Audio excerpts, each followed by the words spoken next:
Welcome, and we'll talk about how your digestive system works. If you remember what I said in the introductory video, I talked about the GI tract that is responsible for digestion and absorption of all the food and fluid we consume every day. So your GI tract is actually a long tube. It's a long tube that starts from the mouth and ends here in the anus. So whatever you take in comes out here. It's a continuous tube. And the GI tract communicates with the outside world, which is another reason why we need to protect our intestinal lining. Remember when I talked about when I told us that the GI tract houses her immune system, about 70 to 80% of it. So if not because of that, a lot of things would have gone wrong with a lot of us, because meaning everything that just comes in, it goes into the blood. Anything that comes in goes into the blood. So imagine every bacteria that comes into the body going to the blood, every virus that comes into the blood body going into the blood, as in from the mouth. I'm talking about them, because your virus can actually go through the nose. So imagine everything that comes into the body, so through the mouth, goes into the blood directly. It's a big deal and it's a lot of problem. So how the food travels through your GI tract, it has to pass through the mouth, which is what we call that mechanical digestion, that you have to chew your food properly. You break down the food in the mouth, and after that, after chewing, it passes from the mouth to the esophagus. If the food is not well chewed, yes, it will still go through the esophagus, but it's going to it's required that your food is well chewed, so that it passes through the esophagus very well without any problem. And from there, it goes into the stomach. The stomach is like a storage vessel which controls the rate that contents can be moved to the small intestine. So take, for example, if you have a problem with the stomach, or you have a problem with the small intestine, you can have stagnation of food in the stomach. There's something we call slow motility. That is, the rate at which the food moves down is slow. So if you have that, you would definitely have stagnation of food in the stomach. So imagine having food being stagnant.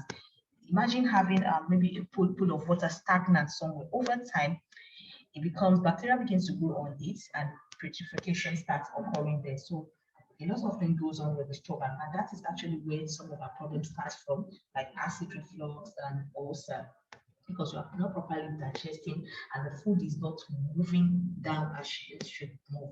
So the stomach is also where the hydrochloric acid and the pepsin are released.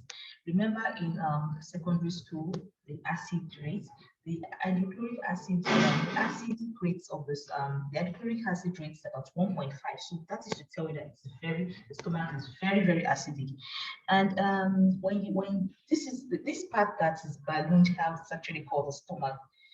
But most of us think the old parts, the old lower parts that is between your breast and the pelvic is what we call the stomach. But no, it's the old part is called the abdomen, and this specific balloon house is called the stomach. So the stomach, the pepsin I talked about is a digestive enzyme. So both pepsin and hydrochloric acid produced in the stomach helps with the breakdown of protein in the body. We have common digestive conditions, which include constipation, diarrhea, gastroesophageal reflux disease, inflammatory bowel diseases such as Crohn's and ulcerative colitis, liver conditions such as fatty liver, hepatitis, gallbladder problems, stomach, and duodenal ulcer. And I'm sure you'll be wondering, why did she talk about liver and gallbladder? Are they related to the gut? Yes, they are related to the gut.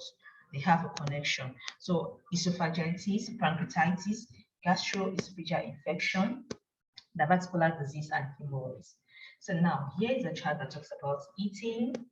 When you eat through the mouth, digestion, secretion, a lot of things are secreted from intestine that mix with the food to help with the proper absorption. So yeah, this is the mixing, and this is motility I talked about. Here's absorption, here's assimilation, that is the intake of the nutrient into our blood. Then we have the elimination, which is what occurs through the anus.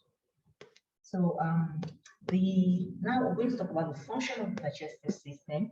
Your digestive system is like a river filled with diamonds. Yeah, it's filled with diamonds, and it requires soldiers to help stop foreign bodies from invading the body. This is what I talked about earlier.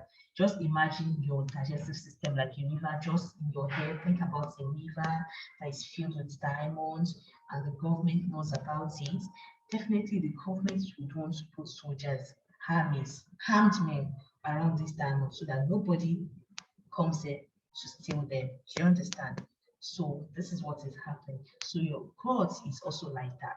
It's filled with it's surrounded by the soldiers, which are the immune cells we talked about earlier. And these immune cells are the ones that help stop foreign bodies from invading the body. So imagine if those immune cells are dying or they have gone bad, what would go wrong with the body?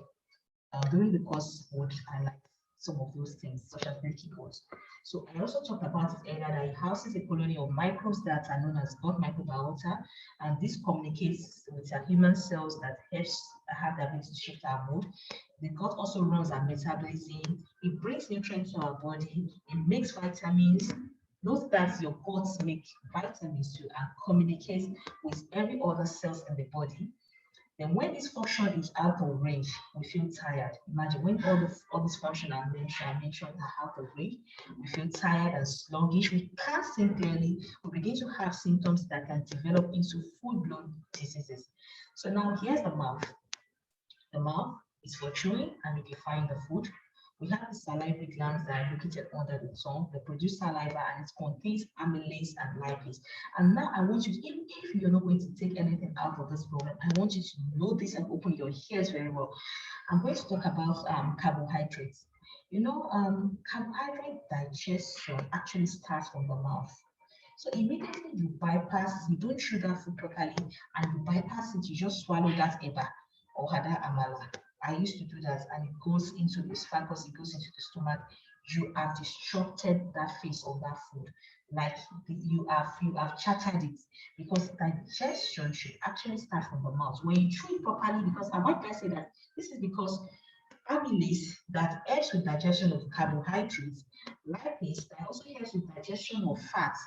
So meaning digestion of carbohydrates and fat start from the mouth. Amylase is an enzyme that helps with digestion of carbohydrates. Lipase is the one that helps with fat.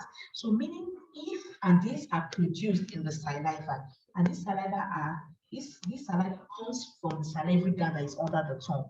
So meaning if you don't chew your carbohydrates very well, that is mix it very well with your saliva before you just swallow it, you've disrupted the whole plan. So meaning that carbohydrate, that ever goes into your stomach. Like there's still some enzymes that will drop on it, but you have like chattered like 80% of the digestive process already. So that amala just goes there into the stomach and it sits there.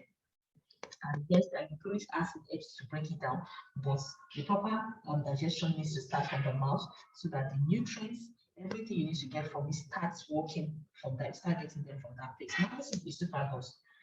The function of what you do in the mouth, you carry to the esophagus. You have, I said it earlier, you have to chew your food very well. So when you chew your food very well, it goes through the esophagus so that your food don't get stuck there. Because yes, if you don't chew your food properly, so food can also get stuck in the esophagus too, but you would not know. Take for example, if I just take it like that, you take some food like that, most of them can actually get stuck. And imagine if you start having food stuck somewhere in the esophagus. Inflammation, bacteria acts on them, purification starts taking place, inflammation starts occurring in that place, and that's another problem. Now we have the stomach. The stomach, I talked about the stomach is the one that chops, the rice is like the blender of the body.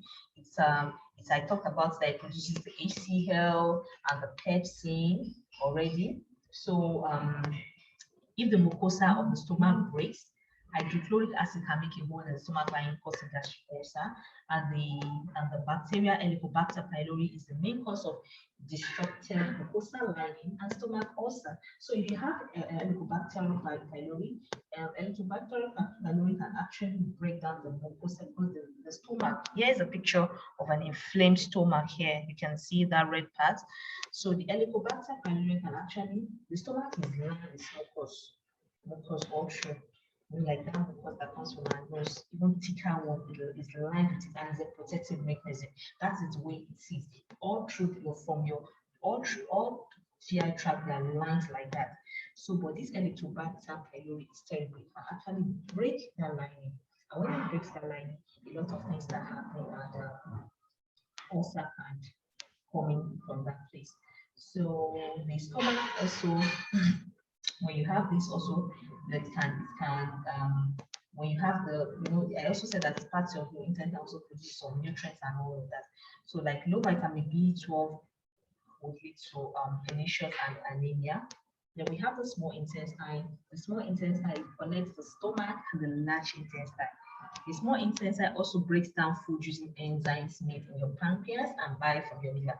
So remember when I was talking about different types of GI tract diseases you can actually get, and I mentioned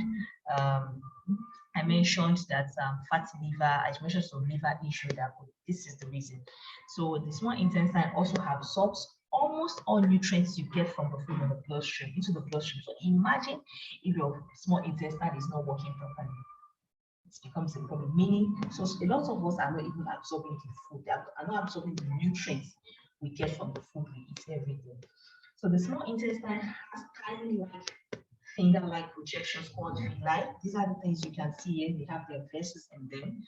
So on these villi, they have microvilli, and they are even smaller projections. So these this little outpouch increases the surface area of the intestine, so we can absorb the nutrients. This will helps us absorb the nutrients. So this food gives the small intestine 30 times the surface area. And like I said, that the small intestine, when you open it up, it's as big as a football field. It's that big. So when the food mixture enters the small intestines, it comes in communication with digestive enzymes that are released from the pancreas, as well as the bile that is released from the liver. Then the contents are neutralized and made less acidic. It's acidic from the stomach, but when the foods now are broken down, now gets into the small intestine. The small intestine now gets digestive enzyme from the pancreas, and from the liver. So this comes together, it makes the acidic content, it reduces the acidity of that food, and your nutrients, you start getting nutrients from that place, start going into the blood. So the bile that is released from the liver is stored in the gallbladder until it is needed. So bile further emulsifies our fat so that it can be absorbed by the body. So if bile is released ineffectively, you may experience diarrhea because those fats are not getting absorbed. And this is why some people who have had their bladder removed experience digestive issues.